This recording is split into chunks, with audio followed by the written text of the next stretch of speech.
Un dia en una reunió en la que hi havia l'equip directiu de l'escola i alguns alts càrrecs de l'administració, doncs un alt càrrec em va acusar d'haver estat de baixa sempre. Em va dir, és que tu sempre has estat de baixa.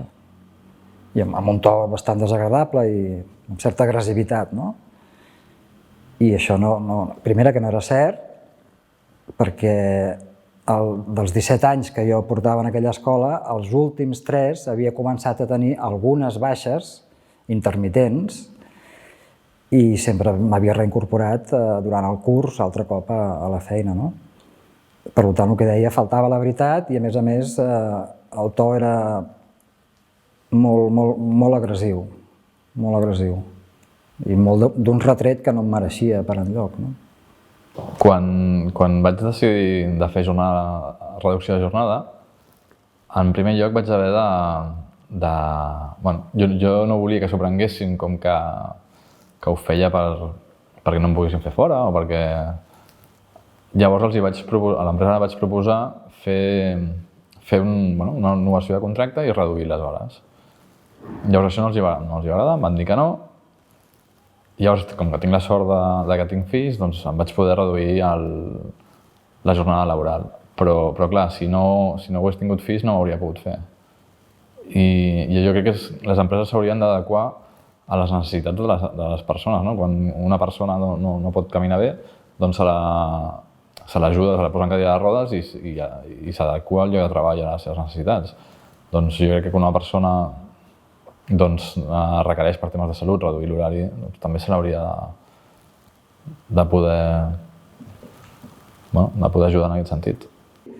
Per exemple, en algunes reunions se m'havia dit que les meves baixes havien sigut problemàtiques. O sigui, se m'acusava a mi que no haguessin funcionat bé la cobertura de les meves baixes per part de substituts. Clar, això era molt injust perquè jo no triava el substitut. Si les substitucions no funcionaven bé, no era per culpa meva, era perquè el substitut no funcionava. I en canvi se'm retreia a mi que jo hagués causat problemes en el funcionament de l'escola a causa de les meves baixes, que tampoc havien sigut tantes. Però aquest argument el vaig haver d'escoltar moltes vegades. Que era culpa meva que els alumnes no haguessin anat bé aquells anys.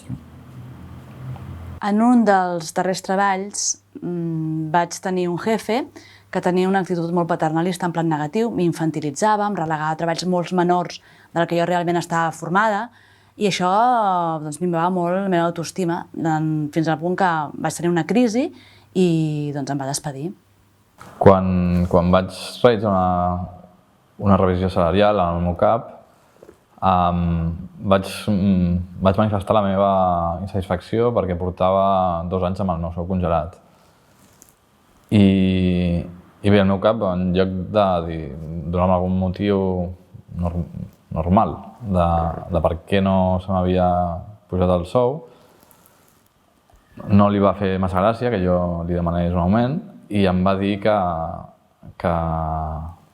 bé, que encara gràcies que no se m'havia fet fora perquè algunes persones dintre l'empresa ho havien plantejat. I bé, això no em va fer sentir gens bé perquè, entre altres coses, crec que no hi havia motius de productivitat al darrere per una decisió com aquesta. Sí, és cert que vaig estar diversos períodes de baixa, però com qualsevol altra persona pot estar per altres temes, una persona que té càncer, una altra persona que té diabetis, o altres persones que tenen, no sé, un company va estar 6 mesos de baixa perquè es va tancar el tendó d'Aquil·les. Aquestes persones no se les qüestiona, ningú es planteja fer-los fora o no. Però en canvi una persona que té un trastorn mental sí que es planteja fer-lo fora de l'empresa pel sol fet d'haver tingut el trastorn.